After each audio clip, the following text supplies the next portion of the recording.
자, 오늘은 소명은 바다와 산맥을 넘게 만든다라는 제목으로 하나님 말씀 전하겠습니다. 우리는 지금 성경에서 최초로 파송된 선교사들의 여정을 따라가고 있습니다. 그 여정이 굉장히 중요하고 하나님의 뜻이 그 안에 잘 숨겨져 있습니다. 이 선교사들을 어떻게 파송했는가 봤더니 교회가 이제 우리는 선교사를 파송할 때가 되었습니다.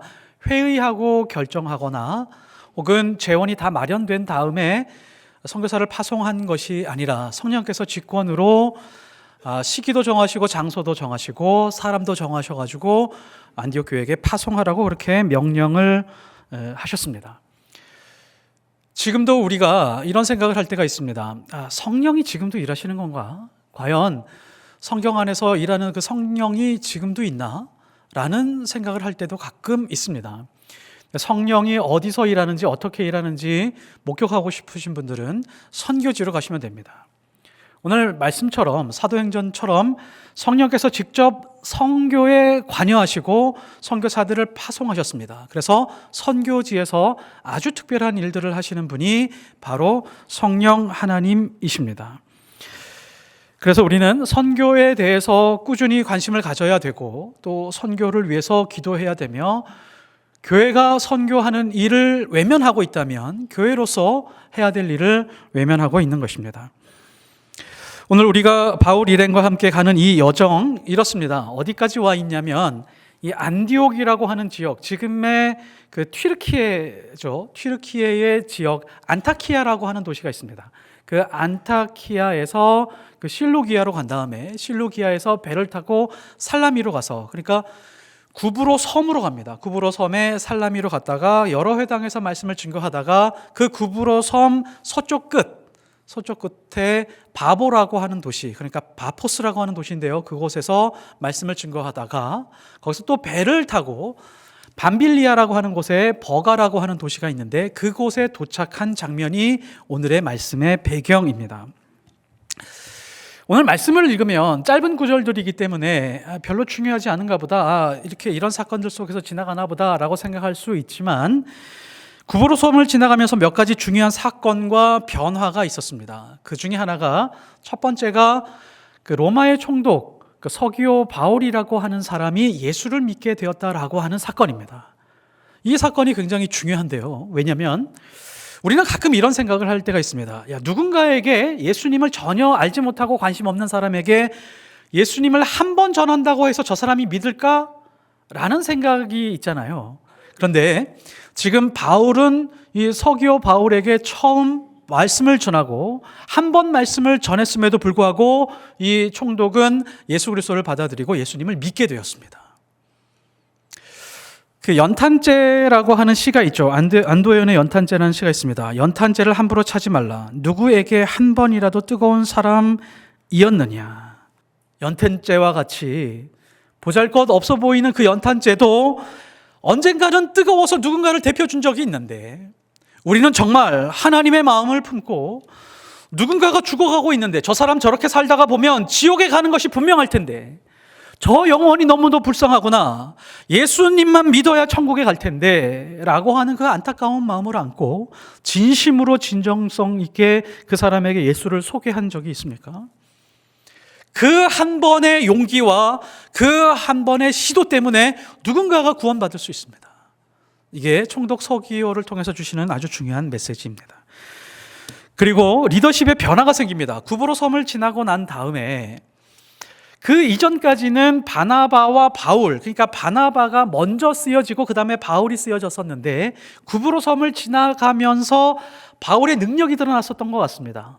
바울이 전하는 그 말씀, 바울의 능력 때문에 복음의 증거가 되네 라고 하는 그것 때문에 아마 리더십이 바뀌었었던 것 같습니다. 바나바가 바울에게 리더의 자리를 내준 것 같습니다. 이런 면에서 보면 바나바 참 멋진 사람입니다. 성경에서 바나바가 나올 때 이 바나바에 대해서 묵상할 필요가 있습니다. 내가 안디옥 교회에서 담임 목사 역할을 했었는데, 안디옥 교회를 개척하면서 많은 사람들을 교육하고 훈련하고 복음을 내가 더 많이 전했었는데 라고 하면서 고집을 피운 것이 아니라, 하나님이 바울을 통해서 더 많은 역사를 하고 있구나. 그래, 여기서부터는 이제 당신이 리더를 해라 라고 하면서 그렇게 자리를 내어주었었던 것 같습니다. 13절에 보면 바울과 및 동행하는 사람들이 라고 하면서 바울의 이름은 선명해지고 그리고 바나바의 이름이 흐려지기 시작을 합니다. 무엇보다도 가장 큰 문제가 생겼는데 선교팀 내부에 돌발 상황이 발생을 했습니다. 배를 타고 버가에 도착하고 난 이후에 바울과 바나바가 있고 그 옆에 마가라고 하는 요한이 있는데 이 사람이 갑자기 저 더 이상 이 팀에서 합류해서 선교하지 못할 것 같습니다. 저는 되돌아가겠습니다 라고 그렇게 이야기를 합니다. 그리고 고향으로 돌아갑니다. 13절에 보면 바울과 및 동행하는 사람들이 바보에서 배를 타고 밤빌리아에 있는 버가에 이르니 요한은 그들에게서 떠나 예루살렘으로 돌아가고 자기를 파송한 교회인 안디옥 교회로 갔으면 좋았을 텐데 이제는 더 이상 선교하고 싶은 마음이 없었던 것 같습니다. 난 못할 것 같아. 그러면서 예루살렘으로 돌아갔다는 이야기는 자기 집으로 갔다는 얘기입니다. 그러니까 믿음의 후퇴죠. 그리고 나는 더 이상 이 선교를 하고 싶지 않습니다 라고 하는 의사를 분명하게 밝혔습니다. 도대체 왜 마가가 돌아가게 되었나? 라고 하는 질문을 던질 수가 있습니다. 최초로 선교사로 파송되었고 본인도 굉장히 큰 부르심에 대한 자부심이 있었을 텐데 그것에 대한 연구를 많은 학자들이 했습니다. 세 가지 합리적인 추정을 할 수 있는데요. 첫 번째는 구브로 섬에서 버가라고 하는 지역으로 가려면 배를 타고 가야 되는데 거기가 280km입니다. 배를 타고 한참을 가야 되죠. 지금같이 동력이 약한 그런 배였다면 더 오랜 시간이 걸렸을 것입니다. 거기에 종종 아주 강한 바람이 나타나는데 에테시안이라고 하는 지금 우리가 경험하는 허리케인이나 태풍과 같은 그런 바람의 종류가 그 바다 위에서 많이 분다는 거예요. 그 태풍 때문에 좌절했을 것이다 라는 추정입니다. 두 번째, 이 버가에 도착을 했는데 버가의 지형을 보면 분지 지형이고 다른 지형에 비해서 습도가 높습니다. 그래서 다른 지역에 있는 사람들이 이 지역으로 오게 되면 풍토병에 걸릴 확률이 높다는 거예요. 기온의 차, 온도의 차, 습도의 차가 많이 커서 이 지역으로 오는 사람은 풍토병으로 걸리게 되는 그런 경향이 많은데 아마 세 사람이 다 걸렸든지 그 중에 하나가 걸렸든지 이 풍토병으로 고생을 많이 했을 거라는 겁니다. 어떤 사람은 바울이 풍토병에 걸렸을 것이다 라고 그렇게 이야기를 합니다. 마가는 부잣집 아들이죠. 맞습니까? 왜 부잣집 아들이죠? 마가의 집이 120명 모일 정도로 큰 집이었습니다. 마가의 다락방. 1층도 아니고 2층에 큰 다락방이 있을 정도로 큰 규모의 집을 가지고 있었고 그 집에서 예루살렘 교회가 있었고 오순절 성령이 임하고 거기서 교회가 발생하기 시작을 했습니다. 그리고 베드로가 감옥에 있을 때 거기서 교인들이 모여서 기도했었던 그 장소입니다.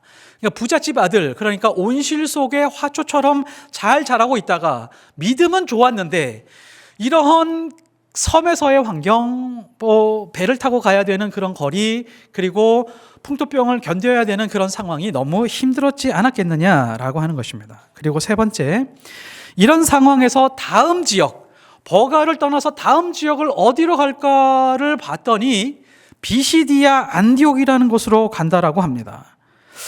이 비시디아 안디옥으로 가려고 하는 걸 딱 보니까 그 지형을 보니까 이 버가에서 비시디아 안디옥까지 지나가려면 거대한 산맥을 지나야 됩니다. 그 산맥이 1200m 정도가 되는데 그 산맥의 이름이 바로 타우루스 산맥입니다. 지금도 있고요. 이 사도 바울은 산맥을 넘는 것에 대해서 별로 두려움을 가지고 있지 않습니다. 그 사람이 살고 있는 다소라고 하는 지역하고 안디옥이라고 하는 지역, 예루살렘이라고 하는 지역, 이 지역을 왔다 갔다 할 때 아마누스 산맥이라고 하는 그 산맥을 지나게 됐는데 그 산맥은 1300에서 1400m 정도 됐대요. 그러니까 바울은 별로 두려움이 없었는데 마가는 그 여정을 보고 굉장히 큰 두려움을 가지게 되었었다라고 하는 것이죠. 그래서 이 세 가지 요인 때문에 마가는 돌아갔을 것이다 라고 하는 그런 추정을 우리가 충분히 할 수 있습니다. 이때 바울은 크게 실망을 했습니다. 큰 상처를 입었습니다. 그리고 이 파장이 굉장히 오래 갔습니다. 바나바하고 바울이 2차 전도 여행을 하려고 하는데 큰 다툼이 일어나죠. 싸움이 일어납니다. 바나바는 자기 조카인 마가를 좀 데리고 가자. 좀 용서해 주자. 좀 품자. 아직 젊은데 이 사람을 내치면 어떻게 하겠느냐. 품자라고 했는데 바울은 도저히 용납을 못합니다. 아니, 하나님의 부르심에 그렇게 헌신짝처럼 내던질 수 있느냐. 우리는 못 데려간다 라고 하면서 갈라지게 됩니다. 바나바는 바나바의 길 가고 또 바울은 실라를 데리고 다른 여정으로 가게 됩니다. 바울에게는 큰 실망감이 있었고 기대를 저버리는 그런 일들이 이었습니다. 우리도 살아가면서 그런 상황에 놓일 때가 많이 있죠. 굉장히 큰 상실의 아픔에 놓일 때가 있습니다. 자, 그러나 이런 상실과 기대에 못 미치는 상황에 있을 때 그때가 손해일까요? 인생에서 굉장히 큰 아무런 의미 없는 그런 시간일까요? 그렇지 않습니다. 나중에 바울이 루스드라에 갑니다. 루스드라에 가면 마가 대신에 아주 좋은 동역자를 하나 만나게 됩니다. 그 사람이 바로 디모데입니다. 사랑하는 영적인 아들로 삼게 되고 그 자리를 디모데가 채우게 됩니다. 하나님은 한쪽을 상실하게 되면 하나님의 일을 하게 될 때, 하나님이 주신 그 길을 따라가게 될 때 반드시 하나님이 채워주십니다. 마가는 수행원으로서 자기 임무를 버리고 되돌아갔습니다. 무책임했습니다. 어리석었습니다. 성경은 마가에 대해서 큰 평가를 내리지는 않습니다. 이렇다 저렇다 할 평가는 내리지 않습니다. 그런데 마가에 대해서 매우 중요한 단서를 하나 남겨놓습니다. 마가의 위치가 어떠했는지를 뜬금없이 언급하고 넘어갑니다. 13장 5절을 보면 마가를 바울과 바나바의 수행원이라고 말하는데요. 이렇게 언급합니다. 여러 회당에서 전할세 요한을 수행원으로 두었더라. 이 수행원이라고 하는 특별한 그 위치에 대해서 언급하고 갑니다. 이 수행원이라고 하는 단어는 헬라어로 휘페레테스인데요. 성경이 마가의 위치를 굳이 언급한 이유가 있습니다. 성경에서 언급한 지형들, 성경에서 언급한 사람들, 그리고 그 사람이 어떤 역할을 했는지를 언급했다라고 하는 것은 중요하기 때문에 언급한 것입니다. 무언가 메시지가 있기 때문에 언급한 것입니다. 자, 어떤 메시지일까요? 그러니까 마가가 같이 갔었던 동행했었던 이 수행원의 위치가 작지 않았다는 거예요. 바울과 바나바의 영역은 굉장히 크고 바나바는 그냥 보조 조수처럼 따라간 사람이 아니었다라고 하는 것을 강조하고 싶었었던 것입니다. 한번 보실까요? 예수님이 바울을 부를 때, 그 바울을 부를 때 장면이 사도행전 26장 16절에 나와 있는데요. 내가 내게 나타난 것은 곧 내가 나를 본 일과 장차 내가 내게 나타낼 일에 너로 종과 증인을 삼으려 함이니, 여기서 종과 증인이라고 할 때 이 종이라고 하는 단어가 휘페레테스입니다. 그러니까 하나님은 바울도 휘페레테스로 부르시고 그리고 마가라고 하는 요한도 똑같이 휘페레테스로 부르신 겁니다. 동등하게 부르셨다는 거예요. 계급을 지어서 부르신 것이 아니라 그 맡은 역할의 경중에 상관이 없이 하나님이 적재적소에 필요한 곳에 맡겨진 그 일이다라고 하는 것이 성경이 강조하는 바입니다. 헬라어로 이 휘페레테스는 휘포라고 하는 전치사입니다. 이 전치사와 에레소라고 하는 이 단어가 합성이 되었는데, 휘포라고 하는 단어는 무엇 아래에라고 하는 뜻입니다. 에레소라고 하는 것은 이겁니다.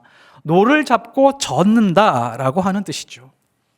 그러니까 일꾼이라고 하는 뜻은 이 휘페레테스인데, 배의 밑창으로 들어가서 소리에 맞추어 노를 젓는 노예라고 하는 그런 뜻입니다. 하나님이 그렇게 부르셨다라고 하는 것이죠. 고대의 큰 배 아래서 그 큰 배를 움직이기 위해서 동력으로 사용하는 사람들이 있는데 그 사람들이 노예입니다. 그 노예들이 노를 잡고 이 노예들이 2열, 3열로 이렇게 쭉 늘어서 있고 그 앞에 북을 치는 사람들이 있는데 그 북소리의 크기 혹은 박자, 그거에 맞춰서 왼쪽으로 갈지 오른쪽으로 갈지, 오른쪽에 있는 노예들이 노를 많이 저을지 적게 저을지를 결정하는 그런 장면입니다. 이 장면이 바로 영화 배너에서 나와 있었죠. 북치는 사람의 그 북소리를 들으면서 노를 젓는 사람들, 그 사람들이 노예들이었고 그 사람들이 휘페레테스라고 하는 그런 사람들이었습니다. 당시 1세기 사람들은 일꾼, 종, 노예라고 하면 이 휘페레테스라고 하는 단어를 들으면서 바로 이 장면을 연상하고 있었던 것이죠. 배 아래에 있는 노예들의 모습이 휘페레테스입니다. 언제나 노를 손에 쥐고 북치는 사람만 보고 있는 사람들. 이 노예들의 입장에서 보면 이런 상황입니다. 노예들은 지금 갑판 위에서 이 배가 어디로 가고 있는지, 북쪽으로 가고 있는지 남쪽으로 가고 있는지 전혀 알지 못합니다. 지금 전쟁을 치르고 있는데 이 전쟁을 치르는 이유와 목적에 대해서 전혀 알지 못합니다. 마가는 하나님이 자신을 휘페레테스로 부르신 것에 대해서 망각했습니다. 그래서 자기 감정을 따라가게 됐고 자기가 당한 그 현실을 바라보면서 사람은 현실 따라 살아가야 돼, 나는 감당 못해 라고 하면서 그렇게 떠나버렸습니다. 지금 휘페레테스라고 하는 위치에 있다라고 하면 타우루스 산맥을 넘을지 아니면 예루살렘으로 가야 될지라고 하는 그 결정은 본인이 내리는 것 아닙니다. 성령께 물어봐야죠. 하나님, 저는 도저히 못 넘겠습니다. 이 길을 도저히 못 가겠습니다. 되돌아가고 싶습니다. 바울과 바나바처럼 이 길 따라가고 싶지 않습니다. 라고 하면서 하나님 앞에 부르짖었어야 됩니다. 이것은 마가의 소관이 아닌데 자기 생각 따라 가게 되었습니다. 만일 마가가 집으로 되돌아가지 않고 바울의 사역을 끝까지 따라가게 되었다면 마가가 사도행전을 기록했을 것입니다. 사도행전을 누가 기록했죠? 누가 기록했습니다. 누가가.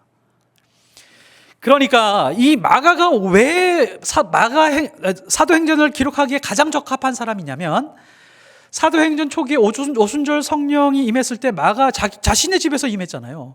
자신의 집에서 교회가 탄생을 했잖아요. 거기서 놀라운 역사들이 다 일어났습니다. 수백 명, 수천 명 새신자들이 들어올 때 그것을 다 목격했습니다. 예루살렘 교회에서 신앙생활했고 그리고 안디옥 교회에 가서도 신앙생활했습니다. 이방인 교회가 탄생할 때 마가가 가서 거기서 파송한 첫 번째 선교사로 속해 있었습니다. 그리고 바울의 그 선교 여정을 다 따라갔습니다. 자, 그러면 사도행전을 기록하기에 가장 적합한 사람이 마가였는데 중도에 포기하니까 그런 영광을 얻을 수가 없고 누가에게 그 영광이 넘어가게 되었습니다.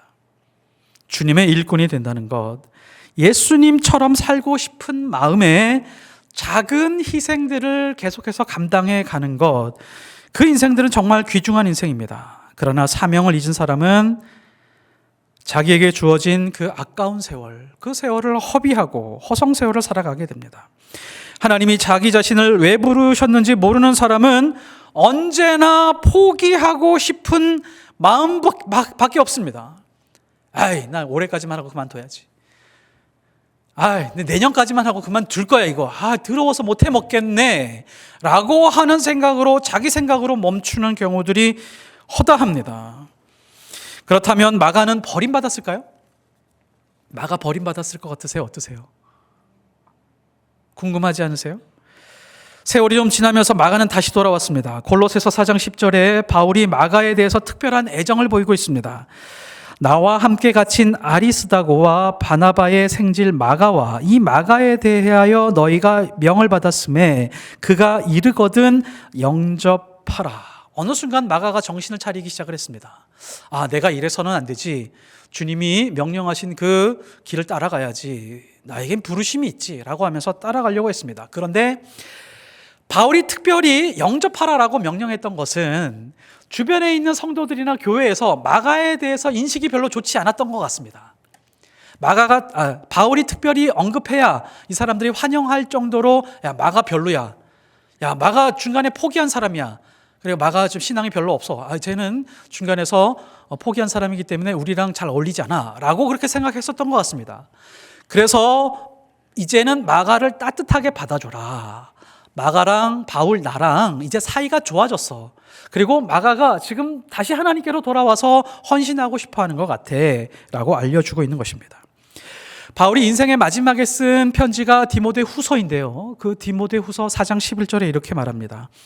내가 올 때에 마가를 데리고 오라. 그가 나의 일에 유익하니라. 바울이 감옥에 있는 동안에 많이 추웠었던 것 같습니다. 그래서 뭘 부탁하냐면 디모데에게 따뜻한 옷을 좀 갖다 줬으면 좋겠다. 그리고 좀 두꺼운 책을 좀 갖다 줬으면 좋겠다. 이게 이제 성경책입니다. 성경책을 갖다 줬으면 좋겠다. 그리고 마가를 좀 데려왔으면 좋겠다. 지금 이 상황에서 마가라고 하는 사람은 나에게 굉장히 큰 유익을 주는 사람이다. 마가가 보고 싶다. 많은 사람들이 다 떠났습니다. 성경 안에 보면 바울을 떠난 사람들의 이름에 대해서 쭉 나열합니다. 그런데 마지막으로 남은 사람이 있는데 누가와 디모데와 마가라고 그렇게 언급을 합니다. 마가가 다시 돌아온 것이죠. 마가 입장에서 다시 한번 생각을 해볼까요? 마가는 인생에 아주 큰 깨달음을 얻었습니다. 예루살렘에 거주하면서 또 여기저기 이모저모로 살아가게 되면서 분명히 바울과 바나바의 선교 여정에 대해서 계속 소식을 들었을 것입니다. 바울도 저러다 포기하겠지. 어디 가서 돌에 맞고 채찍에 맞고 감옥에 갇히고 그러는데 아유 저거 사람이 살겠어? 아유 저거는 사람이 할 일이 아니야 라고 하면서 기대를 가지고 있지 않았는데 이상하게 돌에 맞았으면서도 포기하지 않고 감옥에 들어갔으면서도 계속 편지 쓰면서 그 편지를 받고 믿음의 사람들이 생겨나고 교회가 생겨나게 되고 생판 예수를 믿지 않을 것 같은 사람들이 예수를 믿고 눈물을 흘리면서 예배드리고 있다라고 하는 그 소식을 계속해서 듣게 되는 겁니다. 마가가 정신을 차리게 되었던 것이죠. 어떻게 깨달았을까요? 하나님의 부르심에는 실패가 없구나. 하나님이 부르시고 소명을 준 그 사람들은 하나님이 책임지시는구나. 생명을 살리는 그 일에 온 모든 것을 다 쏟아붓고 살아가는 그 사람들을 통해서 얼마나 많은 사람들이 살아나는지 나도 저 일에 다시 합류하고 싶다라고 하는 생각을 분명히 했을 것입니다. 바울을 보면 세상 사람들의 눈에서 보면 갇히고 매맞고 돌에 맞고 죽은 자 같고 무명이요 아주 볼품없는 외모를 가지고 있는 사람, 실패한 자 같지만 하나님 앞에 성공한 사람이 바로 바울이구나 라고 하는 것을 마가가 깨달았던 것입니다. 그러면서 가장 가슴 깊이 깨달았던 것이 분명히 십자가의 능력이었을 것입니다. 자기 자신을 부인하고 저렇게 자기 목숨을 다해서 예수 그리스도를 증거하는 저 모습, 자기가 언제 죽을지 모르는 그 상황 속에서도 예수 그리스도를 증거하는 저 모습이 바로 십자가의 삶이구나. 그리고 드러나는 그 모든 상황들이 십자가의 능력이구나. 나도 그 십자가의 능력으로 살고 싶다. 그리고 마가는 휘페레테스의 인생으로 다시 돌아오게 됩니다. 우리는 그리스도의 일꾼입니다. 일꾼으로 부르심 받았습니다. 휘페레테스로 부르심을 받았습니다. 잊지 마십시오. 우리 인생은 하나님이 이끄시는 배 아래에 있습니다. 우리는 복음의 일꾼으로 부르셨습니다. 하늘의 북소리를 듣고 그 북소리에 맞춰서 노를 저어가는 사람들입니다. 배의 속도와 배의 방향을 우리가 결정할 수 없습니다. 하나님, 좀 빨리 가고 싶습니다. 하나님, 조금 늦게 가면 안 될까요? 하나님, 동쪽으로 가고 싶습니다. 이거를 우리가 결정할 수 없습니다. 그 모든 것에 대한 결정권과 권한을 하나님이 가지고 계시기 때문에 우리는 그것에 대해서 순종할 뿐입니다. 단지 하나님의 말씀에 따라 충성되게 일하는 종일 뿐입니다. 때로는 지치고 힘들 때도 있죠. 더 힘든 것은 상처받을 때입니다. 사람들이 떠나가고 뒷담화하면서 나를 짓밟으려고 할 때입니다. 그래도 하나님 앞에서 신실하게 노를 저어갈 때 그 사람만 느끼고 경험하는 자유와 승리가 있습니다. 이 믿음으로 승리하는 포이에마 예수 그리스도의 동역자가 되시기를 예수 그리스도 이름으로 축복합니다.